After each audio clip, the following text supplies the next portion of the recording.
Good morning and happy Wednesday. Welcome back to the Daily Grind. I'm your host, Chump Change. This is live and recorded. For those of you that might be new here, what we typically do is go over crypto news and news in general in the space, update myself, bring you guys along for the ride. Sorry, I haven't been here the past couple days. My kid has been deathly sick after vacation and I've been exhausted, to be honest, but we're back. We are back. We're gonna be streaming today, tomorrow morning, the next morning, and until the end.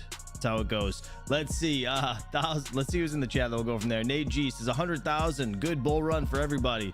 We're gonna be getting there soon, but this is the pullback I was talking about. You guys always see some sort of pullback between like the Thanksgiving week and Black Friday.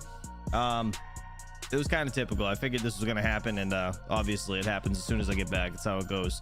Story of my life. Mr. Carl Coe, good to see you, buddy. We have Leo Lustig all set in the chat as well. Zarkov, Dom G, my man, Mr. Steven Cicero, good to see you, buddy. Let's see. Crypto Bedell, what's up, man? Good to see you. Endless Mining, good morning. I don't see you in the morning ever. Good morning, sir. Son of a rabbit. Anybody else I may have missed, I apologize. Black Hat team, you're awesome, buddy.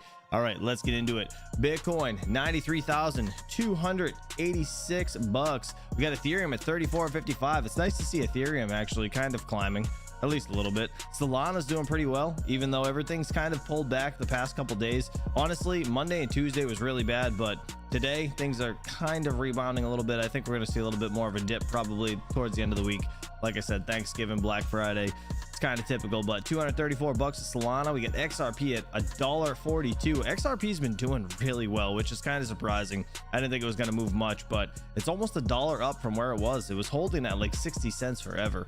ADA's at 99 cents over here. I almost bought back in yesterday at 91, but I wasn't sure what the market was going to do, so I just kind of held on, and unfortunately I didn't buy back in, but I do have some still. I didn't sell my whole bag. I just sold some of it. Let's see. LTC $94.51. Looking pretty good. Caspa over here at 14.7. Not too bad. Under 15 cents, unfortunately, but I think it'll do just fine. Near Protocol over here at $6.75. Looking pretty good. Dogecoin 38 cents. Looking real good. Actually, there was an article I was looking at. I guess Dogecoin market cap flipped Porsche's market cap. the vehicle, kind of crazy. Let's see, nothing else really jumping out at me today. I guess Link Uniswap's up. Link's at 17.97. Uniswap's $11.87. A bit tenser over here. What we're looking like, it's 567 bucks. Not too bad, could be worse. Up 7% today. Toncoin's up 5% today, $6.20. Yeah, not too crazy, not too crazy. All right, let's see what we got over here. Crypto bubbles. Everything is kind of up. Everything's just up. What's the biggest earner of the day though? What we got? Aave. I think Aave is the biggest earner of the day. 12.7% up over here. 191 bucks 96 cents. Looking pretty good. Ranked 50th in the top 100 coins. Biggest loser of the day. What's that? Let's see. Biggest loser. Is that Sand and Popcat? Looks like Sand is a it's like I think it's the metaverse coin, if I'm not mistaken. I do have some of this over on Coinbase. I haven't put it into a private wallet, but I did purchase some of this when it was like 30 cents. So I'm doing pretty good on Sand. Popcat 3.4% down on the day. I don't own any of this, just a meme coin. $1.22. Yeah, I don't know, nothing too exciting there. Anyways, Flashbang Fear and Greed Index looking like a 75. This is very good over here. We wanted to see this needle reset. You guys know it was in the 90s last week, and I told you that thing gets up there, it's time to be fearful, and we saw exactly that. Needle came back down to 75. This is where I like to see things at the beginning of the bull. When it starts to push, this is where you want the needle, my opinion. Again, don't take advice from people on YouTube. It's your first mistake. All right, starting top 10 coins over here by coin market cap on CoinGecko. $1.8 trillion market cap, starting with Bitcoin, Ethereum, Tether, Solana, BNB, XRP, Dogecoin, USDC, Cardano in 9th place, and Lido staked Ether in 10th place. Look at that. Cardano flipped Lido staked Ether. Nice. $36 billion market cap. Lido staked has a $33 billion market cap. Crazy.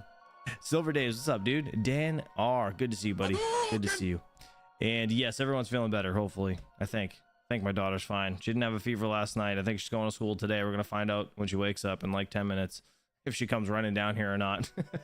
All right, let's see. Shiba in 16th place.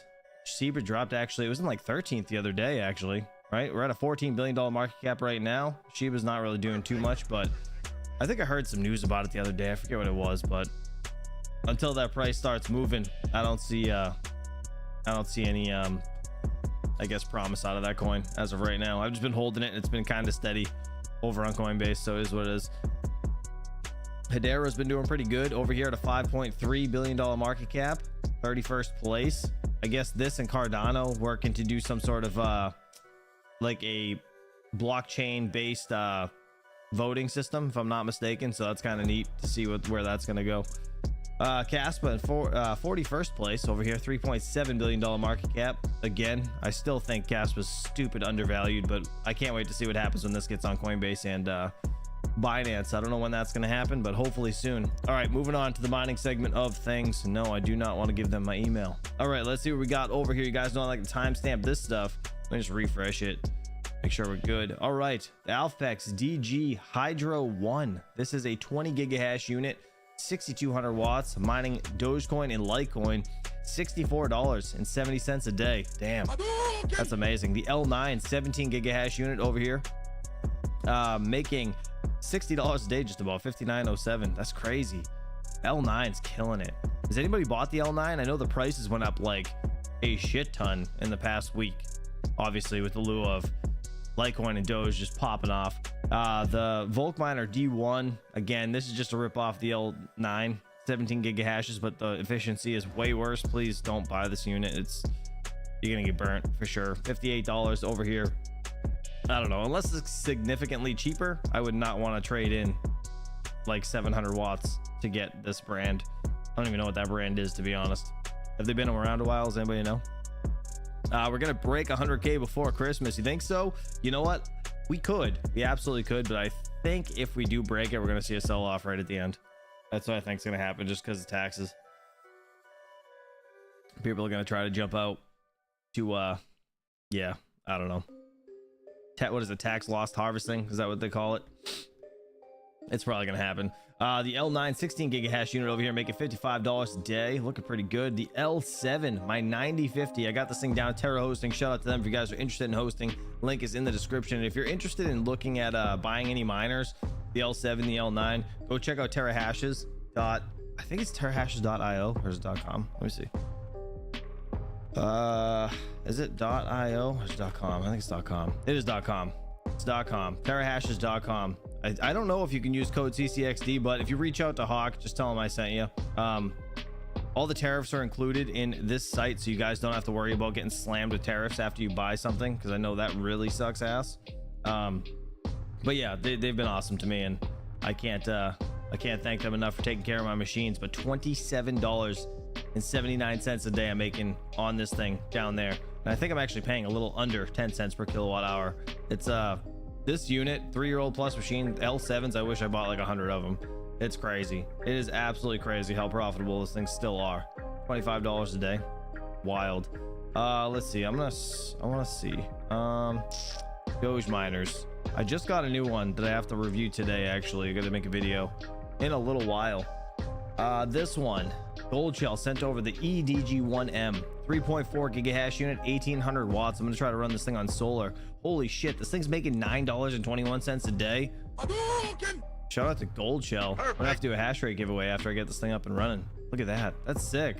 I haven't even seen this thing yet. I saw the box in my shed. I had my neighbor throw it in there when I was gone, but damn, $9.21. That's crazy. What am I making on solar? You guys know I got zero electric rate for that. So let's see. EDG1M, nice. I'll be making $13.53 a day with no power. Nice, that's crazy. Damn, I can't wait to get those other panels hooked up in my solar shed. I gotta do that too. What is this? Flu miner? Flu miner L1? What is this? What is this? 5.3 gigahashes over here, 1821. Interesting. Good morning, 20011. Good to see you, buddy. Good to see you. The mini Doge 3 plus 810 mega hashes over here, 500 watts, making $2 a day. Wow, that's actually kind of shocking. I'm honestly shocked that that's making that much money. Crazy. All right, let's look at my S19K and then we're gonna get out of here. Oh, duh, have to be under BTC. All right, look at that. What? I'm so confused. This thing was negative the other day, and now the Bitcoin's down and it's positive. I'm so confused. The difficulty must be a bit easier today. That's weird. $1.99. Hold on. Yep, still at 10 cents. Wow, I got this thing down to Terra Hosting as well. Oh yeah, I'm actually mining my S19K into Caspa over on a mineable.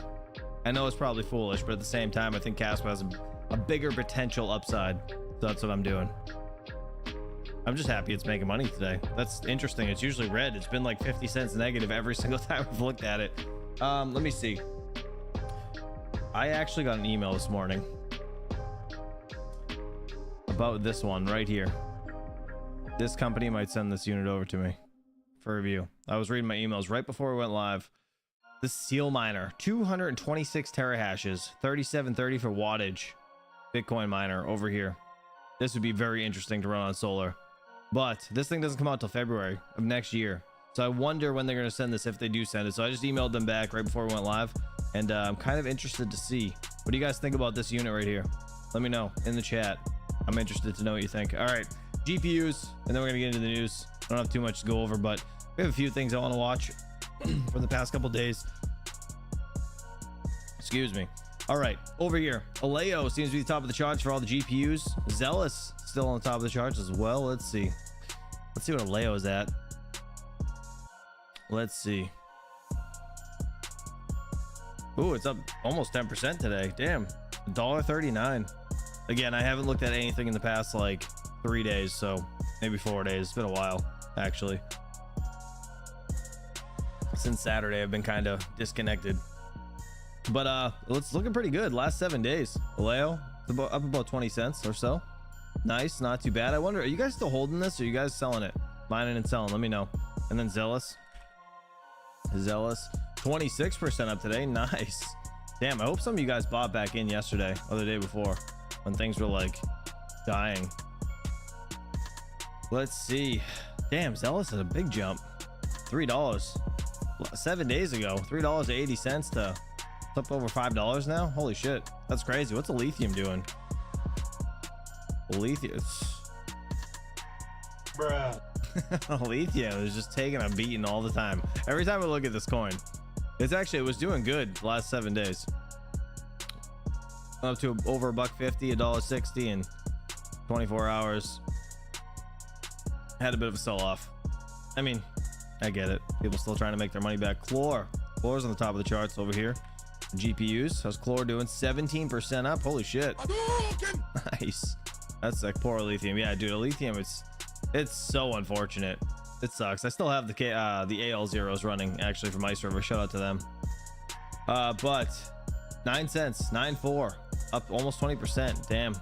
Last 7 days. Had a bit of a jump the last 7 days. Damn. 3 cents. That's a lot. That's a lot. 33% gain. That's crazy.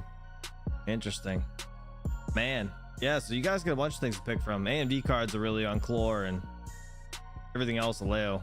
What's this AE? I forget what this is. Eternity, is that how you say that? Oh, there we go. 12%, 13% up today. 3 cents. I don't know what this coin is. I had no idea what this one's about, but I feel like this one's been around for a little bit, GPU wise anyways. 2 cents, went down to about 2. Yeah, I don't know. This coin ain't for me, but if you guys are into this, up 13% today. Eternity. All right, moving on to the news segment of things. Sorry, flashbang, forgot I had this thing up. Bitcoin, 30% correction in play ahead of 100k BTC rally. You guys think we're gonna go down 30%? That would bring us down to the 70% mark right here.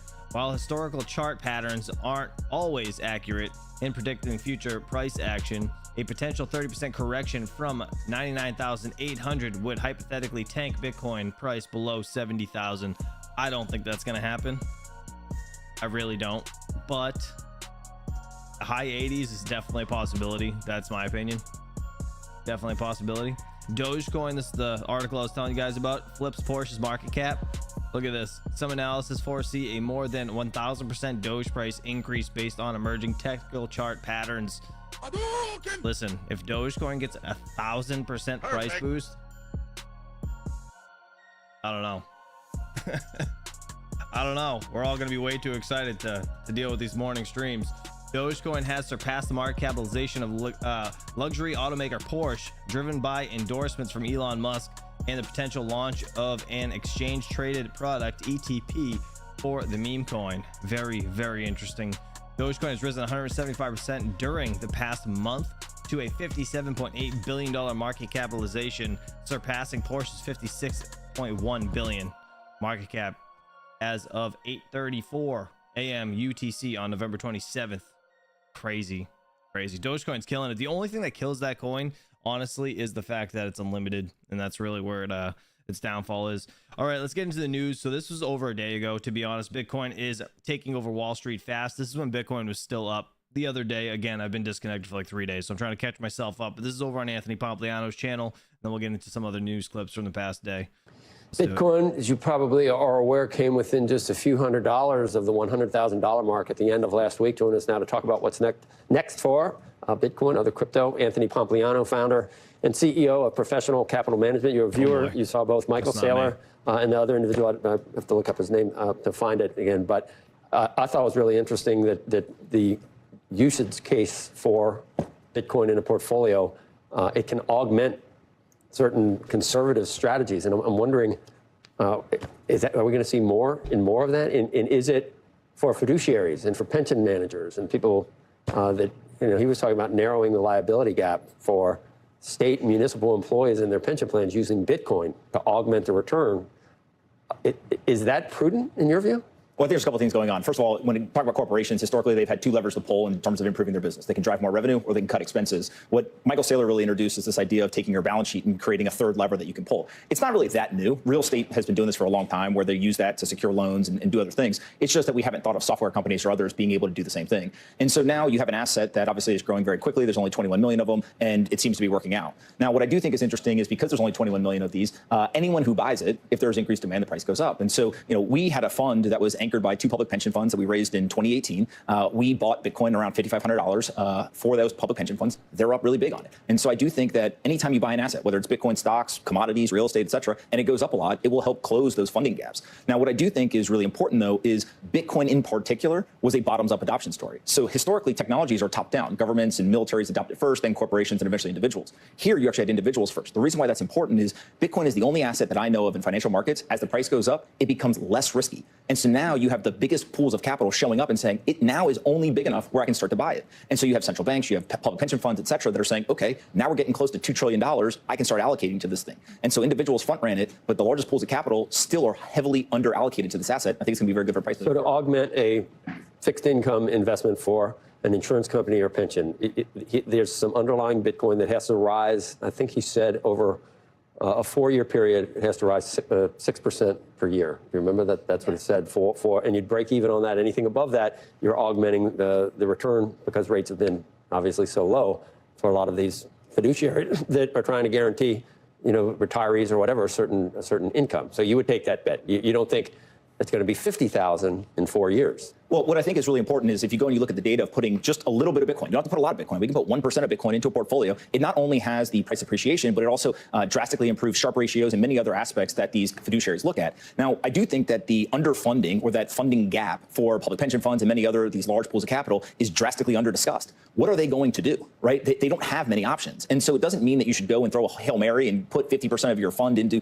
some risky asset, but it does mean that if you can take a risk-reward asset, which according to Fidelity has been the best risk-reward asset over the last 10 years, and you can put that in your portfolio. We're talking about right now you have it at zero. Just get off zero and put some. The interesting thing about the gentleman who presented this to us on the real estate asset side of it is he shares in the upside potential. It doesn't take any of the downside risk. Correct. The downside risk is entirely taken on by the individual taking out the mortgage or the loan on some of these things that come through. And that's a pretty good deal. I would like to take something where I get to share in the upside and have none of the downside risk too. I think there's two main stories going forward that we're going to see. The first is Bitcoin is just now entering into the financial world in terms of traditional finance. There is nothing better that Wall Street likes to do than create financial instruments. And if they can now introduce Bitcoin into those financial instruments, they're going to find creative ways to do that. The second thing is that MicroStrategy has now pioneered this idea of using a balance sheet. And so I think that there's going to be many companies that are going to do this using other assets as well. In Canada, there's companies like Soul Strategies, Hut 8, DeFi Technologies, et cetera. They're all putting these assets on their balance sheet, and they're saying, I'm going to control revenue, I'm going to control expenses, but now I'm also going to go on offense using that balance sheet. And I think that that is something that is going to permeate not just in public markets, but we're also seeing small businesses start to do this. I have multiple people who have reached out to me describing this, and I think it's going to become a big, big story in 2025. And Gensler, we know the date when he's going, and I think that's part of the move too. Anthony, thank you. Absolutely. Thank you so much. Okay, I like that tie. I liked it last time, the time before that, and the time, same tie every time. I'm going to wear it till I lose it, Joe. Attaboy. Squawk, be right back. He always just wear the same tie. That's right. That he just said that though. I like that tie before he even said bias. Oh, ridiculous. Anyways, yeah, I think Bitcoin's gonna do fine, guys. It's just having a normal pullback is what it is. All right, the big Bitcoin question next year. Let's see what they got to say over here on CNBC television. Let's move on to one of the other biggest growth areas of this year, of course, Bitcoin and crypto. Bitcoin right now is sitting just under the key psychological level of 100,000. So Todd, with a new, what some are saying, crypto forward administration coming in, what's the prospect for greater institutional involvement in Bitcoin and crypto markets widely? Oh yeah, that's right. Gary is gone. Eat shit, Gary. That's the other thing I wanted to say. When is he leaving? Is it the 20th when Trump takes office? Is that when he's stepping down? I'm pretty positive. I wonder who's going to take his place. Does anybody know? So we've seen a tremendous year for Bitcoin ETFs. This has been the year of Bitcoin and other cryptocurrency ETFs. In January of 2024, we saw the first of those products, iBit, which is the iShares product, has been leading the charge. Institutional adoption, we think, is going to pick up in part because we now have options available. They first began trading on the NASDAQ last week. We've seen additional ETFs have options available. That will allow institutional investors to become more involved. We've also seen a number of products come to market that are tied to Bitcoin and other cryptocurrencies that I think are interesting. So NEOS, for example, launched a ETF BTCI, which is an enhanced income or higher income oriented version of getting exposure to Bitcoin. We know there's some firms that have offered some or filed for a structured protection ETFs. I believe Calamos is one of those. We think the industry is going to be even stronger in 2025 as more asset managers bring products to market tied to Bitcoin and other cryptocurrencies. And Dan, I want to bring you in here as well because BlackRock's ETF had recently said something like 75% of its Bitcoin buyers are crypto fans new to the market. So do you think this will lead to, further retail investor engagement in other parts of the ETF markets, or is it, more equivalent to sort of sports betting on one big event? It's a great question. I think it's much more of the former. As Todd said, I think this year we've really seen that crypto is now a mature asset class. It is, as some people have called it, digital gold. And so the question is going to move from, the timing of it in the short term and which coin. I think we don't really talk about which coins matter as much anymore. It's primarily Bitcoin. And the question is, how do you manage it as part of an overall portfolio? What are your rebalancing tolerances around it? How do you fit it in? What does it take away from? So I think it's matured, but it brings up new questions about how to make it part of an overall portfolio that you manage systematically. But Dan, we also heard from famed Bitcoin investor and hedge fund giant Mike Novogratz recently, who said that there could be a big correction. Does that at all kind of stall retail investor appetite, or do you think that we'll see buying on the dip if that does come to fruition? Probably the latter. There is performance chasing on the way up. I think crypto has that particular, along with other meme stocks, has that sort of, you want to hold when things go down almost as a matter of faith and toughness. So I think it's got legs for quite a while right now. All right, and just finally, since we are approaching the end of the year, I want to talk about your top predictions and your top market to watch for 2025. So Todd, over to you. What's your top thing to watch next year? Well, if we hit $1 trillion, can we continue that momentum going? We think that we're going to see continued interest in actively managed ETFs. We didn't talk about that today, but they've been continually punching above their weight. And we have firms like Capital Group and Fidelity and T. Rowe Price that have had a lot of success in 2024. Can that success continue in 2025? We think it can, as we see more product development and as more investors get involved moving from mutual funds into ETFs. So can we continue to see another double-digit percentage of flows to active ETFs? We think that can happen, but time will tell. All right, and Dan, your top theme to watch for next year? Especially in the ETF industry, I'm looking at bonds and specifically the tailoring of bonds to different circumstances. So there's lots of good ideas. How do we get those ideas to scale inside of an ETF such that it's addressing possibly a smaller niche market, but one that's definitely sustainable? So a lot more diversification of ETFs available. God, why do they play that music at the end? It's so annoying. All right, real quick, Zarkov just sent me something in Discord. Let me open this up. Over here on X, let's see, we got just in, Japanese energy and automotive firm Remix Point to buy 500 million yen, which is $3.2 million in Bitcoin. Hell yeah, that's sick. I'll repost that. Good stuff. Thanks, man.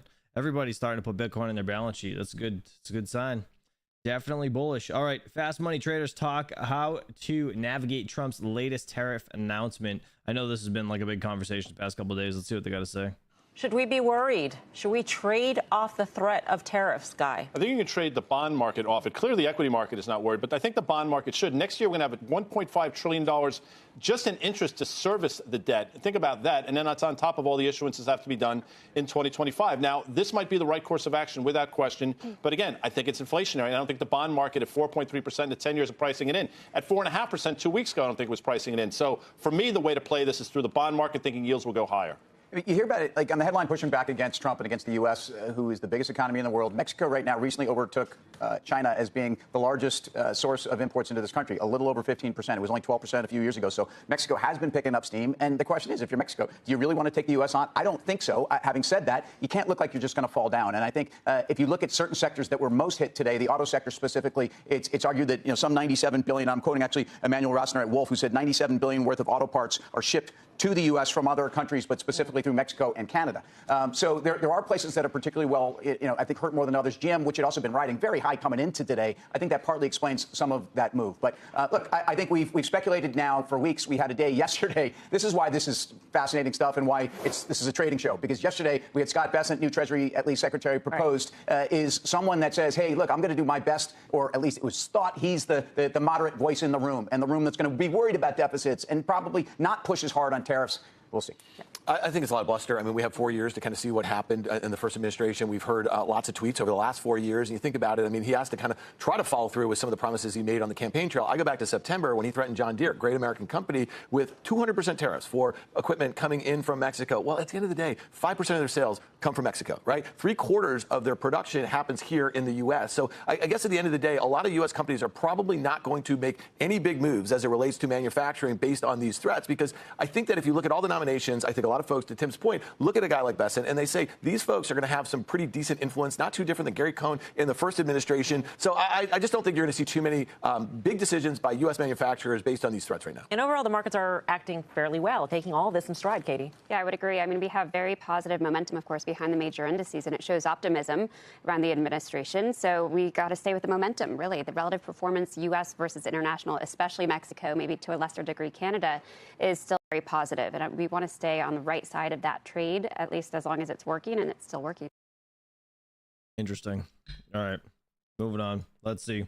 Bitcoin drops to 91,000 level as crypto market slumps. Let's see. Today, Bitcoin slides back down toward $90,000, and Transform Venture CEO Michael Turpin discusses the sustainability of this post-election rally. Welcome to CNBC's Crypto World. I'm Mackenzie Sigalos. Crypto markets are in the red this morning. As of noon Eastern, Bitcoin slid further from that $100,000 milestone.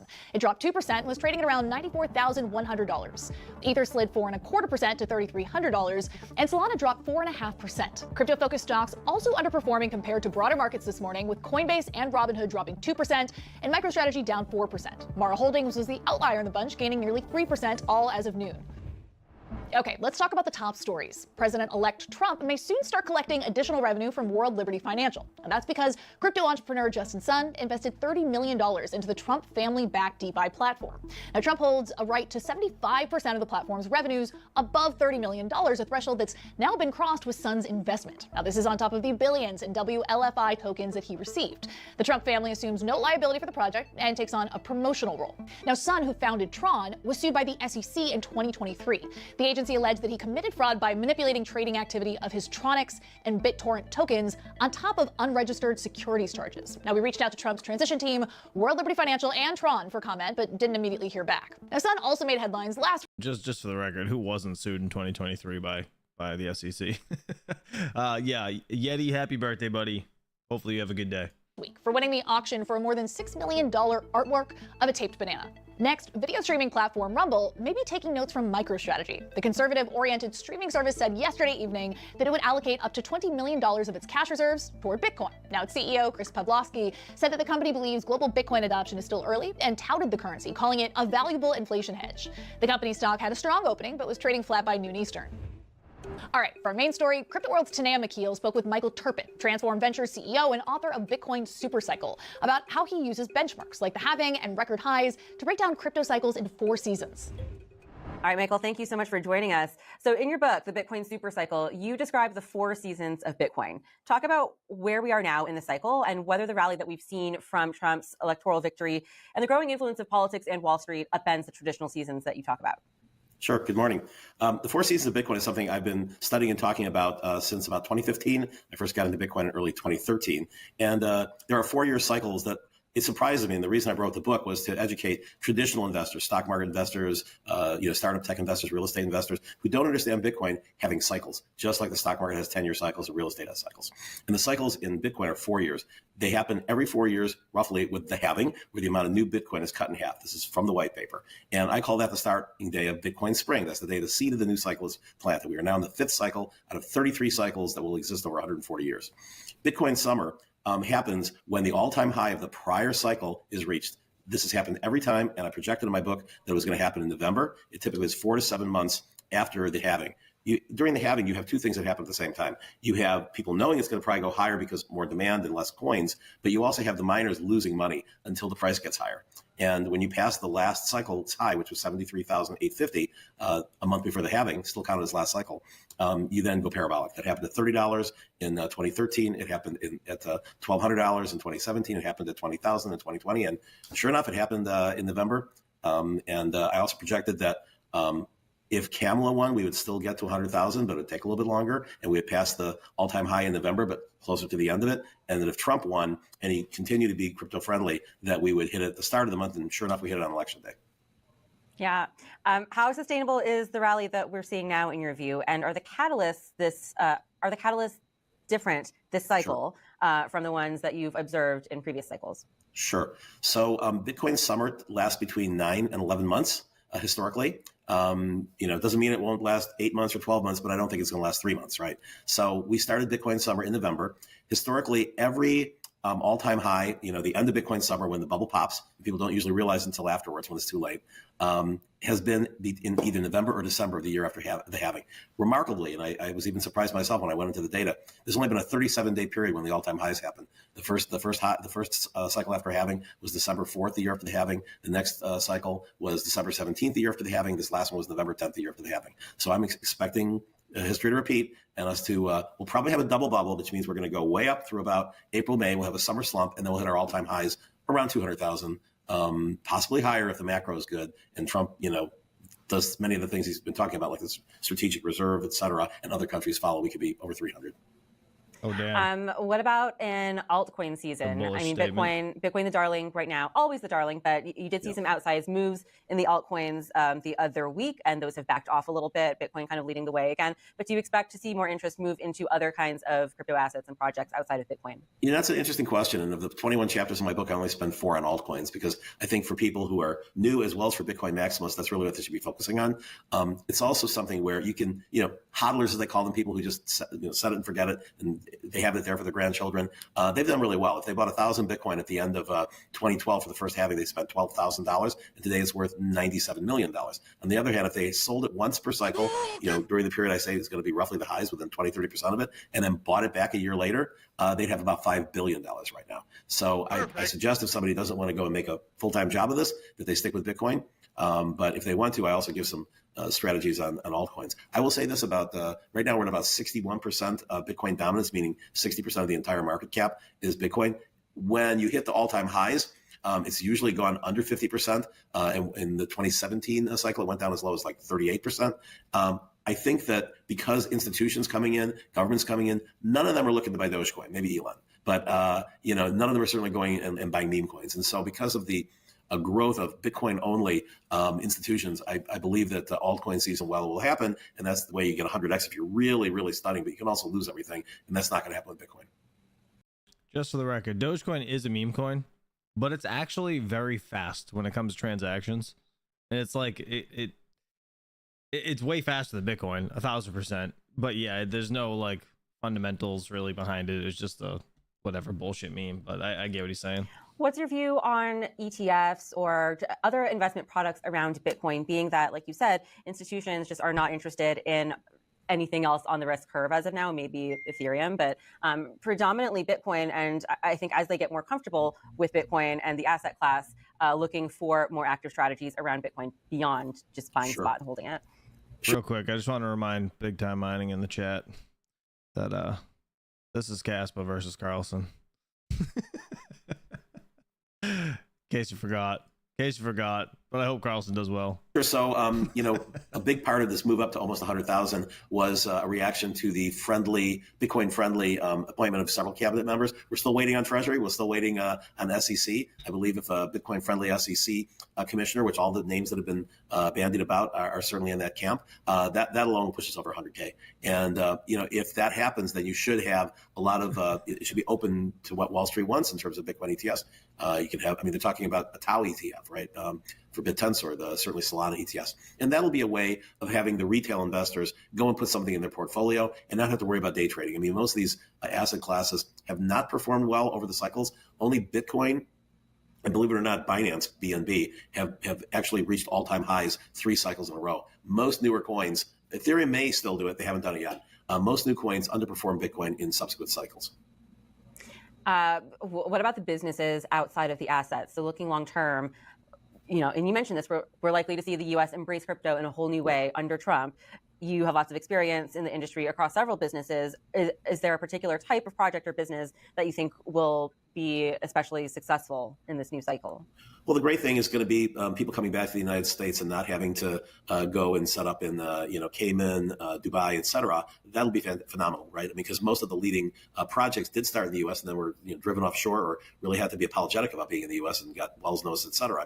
Uniswap is a U.S. project, Chainlink is a U.S. project, and I think that this next wave, the businesses that will be very successful are going to be the next wave of decentralized exchanges. Certainly going to see more centralized exchanges as well. Kraken certainly has an opportunity to go public, perhaps Gemini. And they're seeing how well Coinbase has done, how well MicroStrategy has done, and now the leading, most traded stock on the market. So that will embolden Wall Street to start looking at opening up the IPO window, not ICO, for businesses, and that means that Silicon Valley VCs will be more open to funding innovation. Decentralized AI is a big one. Morpheus, BitTensor, a number of other ones, Wire Network. There's a lot of companies that have been getting funded. They're still at the early stages, and that's a monumental opportunity. Okay, that's all. Monumental opportunity. All right, moving on to the videos. Mr. Lark Davis has posted about 13 hours ago. Crypto enters the most profitable phase of the bull market. Let's do it. Crypto is now entering the most profitable phase of the bull market, but it's probably not going to last super long, right? Months, not years, okay? And people will tell you it's going to last years because of this reason or that reason or this reason. Probably not, okay? Months, likely. We have the charts to back that statement up, so let's go ahead and get straight into this and go down a bit of a history lesson first. So what I want to talk about here is Let's speed him up a little accumulation, markup, distribution, and markdown phases of a market cycle. So let's go back and look at 2018, 2019, okay? Bear market bottoms late 2018. That essentially starts the 102-week accumulation phase. Now, the accumulation phase begins after the market bottom, okay? This is when the smart money realizes the worst is over and it's time to start getting positioned again for the next major upswing in the market cycle. They start accumulating, okay? Prices are at this stage very, very attractive for buyers, and most people are still mega uber bearish, assuming that it's gonna go to zero. Smart money knows better, okay? That's the accumulation phase. What comes after the accumulation phase? That's a long phase, okay? It's a 2-year phase, essentially. Long time for accumulation. What comes after that is the markup phase. Now, that's this green box that you can see right here, okay? That markup phase basically starts when people start getting on the bandwagon. People start jumping back into the market in a big way. Usually this requires some kind of price going up, right? So this is when we break out of the accumulation phase, price starts going up, and early market participants start jumping back in. So the people who have been out of the market for the last 2 years while the smart money was accumulating, they see the trend is changing, and they're the trend chasers. They're the ones that start hopping on in the early markup phase, okay? So the markup phase tends to be quite short and quite dramatic for Bitcoin. You can see here in 2020 and into 2021, the markup phase was really just 12 weeks. Very short move, where Bitcoin went from, let's say, about $18,000, $20,000, whatever, all the way up to, $55,000, $60,000, $64,000, whatever. So that was a very quick 12-week move there. Now, in 2017, the markup phase lasted quite a bit longer, okay? It was about 40 weeks, so not a year, but getting pretty close to a year, okay? Then, of course, we have after the markup phase, which is where all the big excitement happens, right? So this is when people start moving in, the market volumes pick up, people who are not normally involved in the market, the non-smart money crowd, they start coming in. eventually start reaching up here, which is the distribution phase. Now you can see in 2021, we actually had quite a long distribution phase for the market. So this is essentially the third phase of the market cycle. This is when sellers begin to dominate. So all that late money coming in that's been attracted by the markup phase starts buying as the smart money starts selling, okay? This is what you need to understand, that when this situation happens during the distribution phase, that's when you do not want to be buying, okay? You can still be buying now. We're still in the earlier stages of the markup phase. There's still a lot of opportunity left. You do not want to be buying in the distribution phase, which is probably coming in a few months' time, okay? So you can see in 2021, we had our distribution phase, which lasted from essentially February until about May, and our peak price came in the middle of that phase. Here on the 12th of April, approximately, we had the high price for that initial run-up for Bitcoin. Now, we actually had a reaccumulation and a redistribution phase in that cycle. The second distribution phase, by the way, was extremely short, only about 5 weeks of redistribution. And the reaccumulation phase was very short as well, only about 2 months of reaccumulation, okay? After which we saw the bear market come in full strength, okay? However, had you simply got out here during the first distribution phase, you would have done incredibly well. Accumulated here, right? Watch the markup phase, watch all the new money or the people who had not been paying attention, the not normal investor crowd pile back in and you start selling the distribution phase, okay? Sounds simple, right? Then, of course, the horrific bear market comes. 54 weeks of down-only price action. It's brutal, it's savage, it's nasty, and you really don't want to be buying during this time. You just want to wait for the worst of it to be over and start, well, from the worst sentiment possible, start buying. Okay, you can see actually the 2018 bear market also lasted about 52 weeks before we hit a market bottom. Okay, and the bear markets, here's something you need to get in your brain. The bear market starts from the market top, essentially. I know it's still the distribution phase up there, but when you have the peak price, it's basically down only from there. You need to understand that. And I know calling the tops is hard and all that kind of stuff, but when you understand a bit more about how the cycles work and market structure, I hope that this can give you the fuel that you need to make better investing decisions. Now, back in late 2022, we hit a market bottom around the FTX collapse. After, it's kind of neat to see. I wonder. That's really soon. That's early. So like the beginning, like where we peaked out over here in 2021 was like the first couple months into 2021, right? So the same thing could happen over here in 2025. And then, but they're saying also too, the end of 2025 should be somewhat bullish, right? And that could be the other orange box he's seeing here, where they could just peak back out to each other and possibly break all-time highs back over there, but I don't know. For which we saw a new accumulation phase kick Makes off. sense, though. Smart money started buying Bitcoin and all the major cryptocurrencies in a massive way. We had big price markups during that time, but major accumulation periods too. Lots of periods of lack of volatility, sideways price action. And yeah, great, the price went from $15,000 up to technically a new high off of Bitcoin ETF hype, but there's been a huge accumulation range here before we actually started a new markup phase, which has just started, by the way. Now, before we get into the implications of that new startup phase, that new markup phase, real quick. No, we're not going to do that. Okay, so the implications of this market cycle phase, the markup phase, all this kind of stuff, where are we going? Well, we've just exited our massive accumulation phase, okay? It's been a big one, another 100-week accumulation phase. This market's crazy, man. But now we have well and truly entered the markup phase. The question is, how long will the markup phase go and how significant will it be? That's always the question. Now, I know right now the price of Bitcoin is correcting a bit. We're almost 10% down from that move up to 100K, almost 100K, not quite 100K, okay? But volatility is normal. Okay, nothing goes up in a straight line. This is not the end. We're not entering a new bear market, at least not based off of everything that I can see in the charts. I could be wrong, and egg on my face if I am, okay? Here's the deal, though. Likely, with a bit of volatility along the way, this markup phase is going to last for 2, 3, 4 months, something like that, okay? Where we put in the vast majority of the gains for our 4 years, which is insane. You basically accumulate, and you basically have 4 months, 3 months of massive price action where the price goes from the previous highs up to some new crazy high. Is it going to be 150K? Is it going to be 200K? Well, time will tell, of course. Then we get our distribution phase. And again, this is just based off of sort of where we came in last time. If that distribution phase... This box is a total guess, right? It could be 120, it could be 110. Like, we don't know how high it's going to go, but when it starts floating along sideways at a very high number, that's kind of what he's getting at. That's when you want to think about getting out. Phase last 2 to 3 to 4 months again, then we're looking at the big turnover in the market to come in late April or early May. You know what they say, sell in May and go away, because trading volumes and stuff in the Northern Hemisphere summer tend to drop down quite a bit. So realistically, we're looking at a very strong potential for like a March or April market top. Now, you might say, well, hey, wait a second, you're saying the distribution phase is going to end late April or early May, then what about this March top potential thing? Well, look back here in 2021. The top came about 4 weeks before the distribution phase really ended. So pico price is one thing, okay? But getting out during the distribution phase, that's essentially the time maximum profitable. To get the idea out of your head that you need to sell perfectly at the top, because you're not going to do it, okay? But if you can sell during the distribution phase, then you are winning big time in my book, okay? So that's a potential scenario where we see the markup phase last until sort of January, February, distribution phase into March, April, after which we go down potentially for a new bear market, or at least for the summer doldrums, and a potential, okay, for a second distribution phase like we had in 21 before the markets really turn over and go to absolute crap in 2026. That would kind of fit in with a 4-year cycle narrative, and a lot of the things we've seen on a whole variety of different charts we share here on the channel all the gosh darn time, okay? So is that the most likely scenario? Maybe. Let's just put it there as a maybe.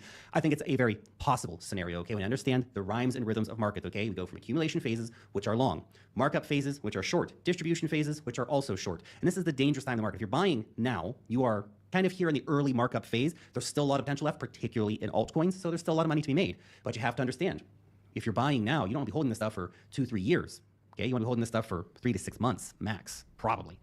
If historical precedence has any kind of rhyming, if market cycle patterns do indeed repeat, where we go from accumulation to markup to distribution to the inevitable markdown phase, because mark my words, the markdown phase always comes. And I know you're going to have 100 different reasons this time where this time is different. This time is the super cycle. This time is the time that we're going to go to $1 million and all this stuff, and you're not going to sell a damn thing. You're going to watch everything plummet to the ground again and not take any damn profits. Don't let that be you. Be the guy who takes profits. Be the guy who puts money in your bank account. Be the guy who secures financial freedom for your family. Be the guy who pays off your debt. Be the guy who goes sailing for 6 months in the Caribbean with your beautiful wife and your beautiful kids. Everybody else is out here, you know, sitting around like a bunch of nerds in Reddit groups and Discords going, oh, I wish I'd sold my coins back when the bull market was going. Yeah, don't be that guy. Thanks for watching. Totally that guy. Was totally that guy last time, but we didn't know. We had to go through one cycle to learn from our mistakes, right? Absolutely. He's absolutely right. You need to know when to take profits, but you guys need to plan on taking profits beginning of next year. That would be my guess. But again, don't take advice from people on YouTube. All right. The weird reason why Bitcoin's crashing today. This was it yesterday or the day before yesterday? I don't know. It says a day ago, but it's really anywhere between like 24 hours ago and 48 hours ago. So I want to see what this video is about. I haven't watched anything on YouTube in the past 2 days, so let's see. Okay, guys, today's gonna be oh god, this kid is so annoying. The craziest day in crypto meme coin trading history. The cryptocurrency market is I'm very excited for today. I'm holding to $100 million market cap on live, so make sure you guys tune in. There's a reason the Bitcoin price was so close to breaking $100,000 per coin for the first time in history, but now it's a bloodbath. Wait, this is a hack! No, this is a hack! I'm just realizing this. And the reason is scams and rug pulls in this market are going wild. I just made my own meme coin. This is the next. If you're trying to get rich, go buy this coin. Whenever a market gets too hypey, gets too frothy, shakeouts will happen. Get the froth out and watch today's whole video if you hold Bitcoin or crypto, because a few quality projects are still implementing. I want to share them with you, but we deserve to go to zero with crap like this. Ooh, I mean, some of you probably saw this. I saw a video about this kid. What is it? Was it CoffeeZilla or is this other channel? It's the same guy, but he did a video talking about this kid. This was just the start. This was a few days ago. A literal child just stole $30,000, dumping a meme coin on his live stream. I don't know what happened here, but this is interesting. Dude, that's all. Oh, if you got that, easy 2x. Yo, he's saying no way. He's getting. Look at him, he's so shocked on the stream. He just flipped for 30K. Yo, he won. Yo. How? What did he do? He's twerking over that. Yo, he's twerking over rugging. He just rugged everyone who's twerking. So he launched a coin just to dump it on his followers. And this is just the first example of literal thousands. Oh, what a piece of shit. Well, when he gets old enough to be sued, I'm sure he'll be sued. Because check this out. This is a live streamer called TJR Trading. And he's literally trying to explain to his audience how they can make money as the coin literally goes to zero. Don't worry, boys. I'm gonna send this bitch back up pretty soon. You know what I can do that I just realized? Wait, this is a hack. No, this is a hack. I'm just realizing this. Again, I don't know much about the wallet shit. What we can do, I can tell you guys what I'm about to cop. Get all of you guys in, so you guys put your bags in. Then I press buy. And then right when I press buy, all of you guys sell. All of you guys sell. Going to zero. That's motion. Some of these meme coin launchers are much more innocent. Here's a pump fund live streamer who shaves off his eyebrow as his meme coin hits $10 million market cap. 10 mil right now, big boy. 10 mil. 10 mil. 10 mil. 10 mil. 10 mil. Why am I watching this video? What is happening right now? Was this in the last like week? 10 mil. What's at 20 mil? I'll shit myself. And this is wild. This is a TikTok influencer who lost 4,000 of his own money because he thought he was going to make $1 million. He tries to warn people to stay away. Nigga, fuck meme coin, nigga. Oh my god, I can't do this. I can't do it. I'm gonna skip forward. So the point is, we deserve this. Let the dip happen. Let the market correct. And luckily, just looking at supports, let's go to Bitcoin on the day chart. Next obvious supports for Bitcoin are around the $90,000 to $92,000 level. A Bitcoin correction like right here, totally normal. If the worst should happen, I could see a correction down to this much stronger support of 72,070. Oh, that's, you know what? That's where that 30% correction is coming from. Right there. That support line. To $72,000. But really, however long it takes to get the filth, the froth out of this market. And as explained by Anthony Pompliano, Bitcoin is infiltrating Wall Street. Bitcoin's not going anywhere. Now, what I do think is really important, though, is Bitcoin in particular was a bottoms-up adoption story. So historically, technologies are top-down. Governments and militaries adopt it first, then corporations, and eventually individuals. Here, you actually had individuals first. The reason why that's important is Bitcoin is the only asset that I know of in financial markets. As the price goes up, it becomes less risky. And so now you have the biggest pools of capital showing up and saying, it now is only big enough where I can start to buy it. And so you have central banks, you have public pension funds, et cetera, that are saying, okay, now we're getting close to $2 trillion. I can start allocating to this thing. And so individuals front ran it, but the largest pools of capital still are heavily under allocated to this asset. I think it's going to be very good for prices. So me personally, I'm not a financial advisor, nor can I see the future. I'm just speaking for me. You make your own decisions. But I'm certainly not selling. In fact, even if Bitcoin would dip to 72,000, or maybe this is the maximum of the dip, maybe a little more, 90 to 92,000, but that's normal. We continue to see dips in a bull market over and over again. If anything, this teaches you take profits on the risky altcoins and accumulate when Bitcoin dips. And in this world of risky, it's always good to highlight the quality a few different altcoins implementing. Number one, Analog. I'm an investor of this. They're focusing. Oh, God, it's always shilling some shit. Always shilling. I'm sorry, I'm gonna skip forward. Keep on the radar. And also crypto gaming. Crypto Telegram. All right, never mind. We're done. I'm done with this one. We're gonna move on. 6 crypto coins you need to buy before Bitcoin price explodes. This could be another shill video. I hope not, but we're gonna see. But it is my belief that Bitcoin is going to go to $250,000 to $500,000 within the next 12 to 24 months. Wall Street whales. That is the owner of or the creator of Cardano, ADA. And insiders have just revealed their big plans to pump the price of Bitcoin and a select few altcoins over the holidays while everybody is distracted. This is the Santa pump they don't want you to know about. Bitcoin will get to $110,000 or even $125,000 before most people realize this. You subscribe to Altcoin Daily, so once again, we're going to keep you informed and in the know on this. I have 6 altcoins to show you today. Smash the like button, send this video to one friend. Pantera Capital founder Dan Moorhead. This man is a macro and markets expert. He's been right a lot, and he just reaffirmed his 745,000 Bitcoin price prediction. And he says Bitcoin can no longer go to zero. 50 million people in the US own it. 300 million people globally. BlackRock and Fidelity are selling it. It really has reached escape velocity. So if what he says here is true, buying Bitcoin today would be an easy 8x. I wouldn't bet my entire life savings that Bitcoin's going to go up, but it's been averaging almost doubling every year for 11 years. What if it does one more year, right? Would you bet your life it's not going to zero? I used to tell people it could definitely go to zero to try and be, conservative. I don't think it's possible now. 50 million people. I think Bitcoin's too slow to go to zero. I don't think people will be able to get out fast enough to make money, right? You would just be like, at some point, you'd just be like, I'm not gonna sell it now. It's too low, right? The U.S. own it, 300 million people globally. BlackRock and Fidelity are selling it. Like it really has reached escape velocity. But you're 745,000. I mean, I heard 13 million from Michael Saylor the other day. I think it can go. It's going up 3 orders of magnitude since we launched our fund. I think it could go up a fourth, and that puts it at 15 trillion market cap, which it still seems relatively small versus 500 trillion of financial assets. That's doable. And this is reminiscent of Michael Saylor's thesis. If it's not going to zero, it's going to 1 million. If what Saylor says here is true, buying Bitcoin today would be an easy 11x. I've said before, if Bitcoin's not going to zero, it's going to 1 million. The real question is it a legitimate asset? If it's a legitimate institutional asset, everybody is underallocated to it. We all know why things are different now. We all know what Trump is going to do for crypto. If I am elected, it will be the policy of my administration, United States of America, to keep 100% of all the Bitcoin the U.S. government currently holds or acquires into the future. We'll keep 100%. I hope you do well, please. Perfect. I hope you do well, please. The only thing that he's gonna have to make some exceptions to all the machines that are gonna come here, like with tariffs and stuff. If he does do this tariff implementation, right? If he starts smacking everything coming from China, the miners are gonna suffer. So Hopefully there's some sort of loophole there. This will serve in effect this as the plan. core of the strategic national Bitcoin stockpile. Even the Cardano founder admits that despite the fact that he thinks Cardano is superior, Bitcoin is the least risky play right now, as that's what people are buying into, and prices will be at $250,000 to $500,000 within 12 to 24 months. That's a 3 or 6x in 12 or 24 months. As good as Ethereum can be, and Solana can be, and Cardano can be, let's be intellectually honest about this. Governments are talking about a strategic reserve of Bitcoin and Bitcoin alone. Facts. It's their entry point.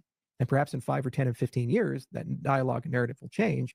But it is my belief that Bitcoin is going to go to $250,000 to $500,000 within the next 12 to 24 months because of the investment inflows and the great interest that has been achieved. This will translate to an ecosystem whose value is starting to approach that of gold, an asset humans have used as a store of value for over 5,000 years. Simply put, Bitcoin is the store of value for the internet, and it will remain in that role for the foreseeable future now that it has a DeFi layer. It's very rare we see this. Financial advisors are going on TV now, and some are saying the quiet part out loud. I think if you don't have at least 10% of your investment account in Bitcoin or Bitcoin-related assets, you're going to fall significantly behind. Where does it go? What's your price target for Bitcoin? So I think in the short term, we're going to see one of two cases. The first case is we're going to have some sideways action between 110 and downwards to 80, and we'll see some drop. The second scenario, and that will come either in the short term or in the medium term, is once we have the Bitcoin Act, which is currently under consideration, passed, where the U.S. government will be buying Bitcoin into its reserves, as well as other countries and other corporates for their treasury assets as well. We could see a 500K Bitcoin or $1 million Bitcoin. The sky is really the limit here. And all right, be honest. Whose bank account versus their crypto wallet looks like this? How true is this? How true is this image? Oh, it's the best. Why? What would drive it there? So Bitcoin is inherently a scarce asset. You only have 21 million Bitcoins. And the Bitcoin Act, for example, proposes buying 200,000 Bitcoins a year, which would significantly drive up the price as there's a finite supply. And how much of a portfolio do you think should be allocated to cryptocurrency at this point? And has that changed now that we have a very pro-crypto president coming into office? Absolutely. I think if you don't have at least 10% of your investment account in Bitcoin or Bitcoin-related assets, you're going to fall significantly behind. So that is our advice at Moonwalker Capital. Hey, make sure you... Nope. You're gonna love it. Look, we all right, real quick, let's see. We're not going past 250K this cycle, guys, as Banana Republic. Yeah, you know, I'm gonna be honest, I don't think we're gonna go that high either, but if we do, take it. know that crypto markets are 100% manipulated by whales. You know that whales do this in crypto markets. On September 12th, Jamie Dimon says Bitcoin is a fraud. He says he'll fire any one of his traders buying Bitcoin. Such a piece of Bitcoin shit. drops 24%. When Jamie Dimon speaks, people listen. People listen. So that weekend, we found out that the largest buyer of a Bitcoin fund that's in Europe that buys physical Bitcoin, right? The largest buyer was Morgan Stanley and JP Morgan. And that's not illegal. It's fucked up.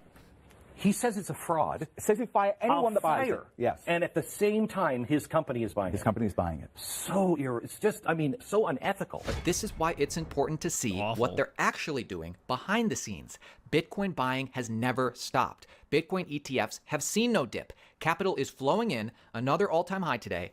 Bitcoin's price will eventually have to follow. They're suppressing the price right now while their Wall Street buddies buy in. Anthony Pompliano explains why, although retail thinks that $90,000 Bitcoin is expensive and maybe I shouldn't buy it, Wall Street's thinking on this is the exact opposite. Bitcoin in particular was a bottoms-up adoption story. So historically, technologies are top-down. Governments and militaries adopt it first, then corporations, and eventually individuals. Here, you actually had individuals first. The reason why that's important is Bitcoin is the only asset that I know of in financial markets. As the price goes up, it becomes less risky. And so now you have the biggest pools of capital showing up and saying, it now is only big enough where I can start to buy it. And so you have central banks, you have public pension funds, et cetera, that are saying, okay, now we're getting close to $2 trillion.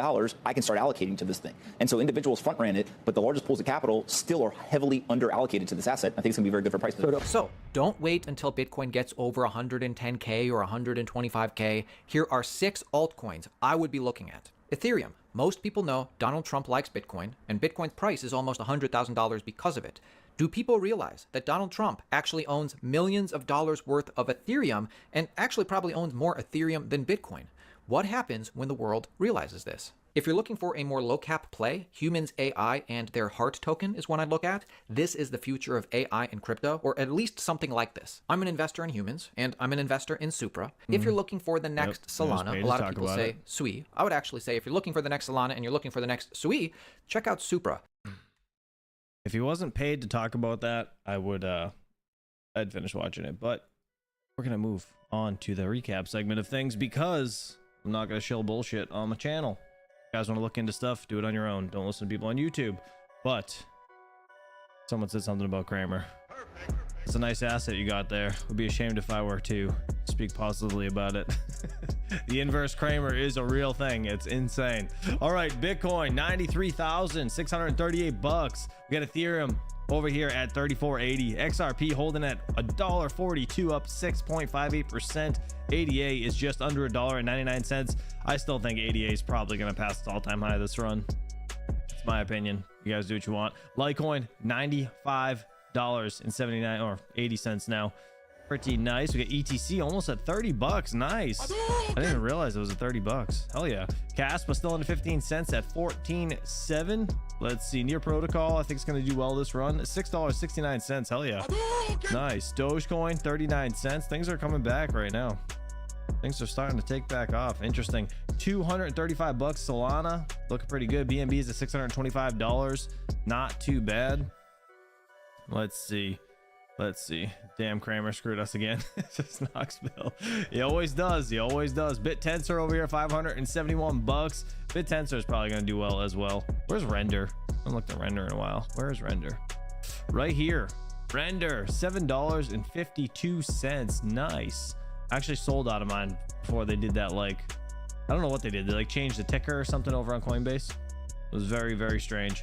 Anyways, looks like Uniswap's the biggest earner of the day now. 14.6% up on the day, $12.51. Looking pretty good. Everything's kind of having a little bit of a bounce back, but again, just be wary.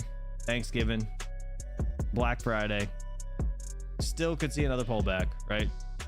And that might not have been the end of it, but is what it is. We'll have to see. Flashbang Fear and Greed Index is at a 75. This is good. Needle reset from the high 90s, and it actually this is where we want to see it. It's where we want to see it before the price starts to run again. But guys, that's gonna do it. Unfortunately, I gotta get back to daddy duty. You guys know, every day I gotta get these kids to school. So you guys have a great, happy, and safe rest of your day. I'll be back tomorrow morning, 7 a.m. Eastern Standard Time. And until then, you guys have a good one, and peace out.